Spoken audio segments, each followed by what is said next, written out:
यूरोपीय मुल्क नॉर्वे के सिटी ओस्लो में रुकन शुरा मौलाना हाजी अब्दुल हबीब अत्तारी की सुन्नतों भरे इज्तिमात में बयान और दीनी कामों में मसरूफियत रही। इस हवाले से रुकन शुरा ने मदनी खबरों को बताया। और अब हम निकले हैं अल्हम्दुलिल्लाह अपने दीगर कामों के लिए फैज़ान मदीना का एक दौरा भी करेंगे। मौसम आपके सामने है और हर तरफ बर्फ़ ही बर्फ़ है।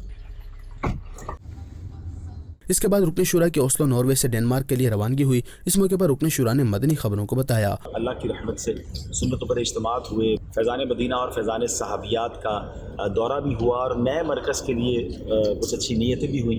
और अब माशाअल्लाह एक पूरे मदनी काफ़िले की सूरत में हम डेनमार्क की तरफ जा रहे हैं निगरान शुरा की बारगाह में हाज़िरी के लिए। दूसरी जानिब कोपनहेगन डेनमार्क पहुंचने पर निगरान डेनमार्क काबीना और दीगर इस्लामी भाइयों ने रुकन शुरा से मुलाकात की सआदत पाई। इस मौके पर रुकन शुरा का मदनी खबरों से गुफ्तगू करते हुए कहना था। इस वक्त अल्हम्दुलिल्लाह कोपनहेगन डेनमार्क के एयरपोर्ट पर मौजूद हैं हमारे साथ माशाअल्लाह यहाँ के इस्लामी भाई हैं जो लेने के लिए आए हैं। अब हम जा रहे हैं इंशाअल्लाह।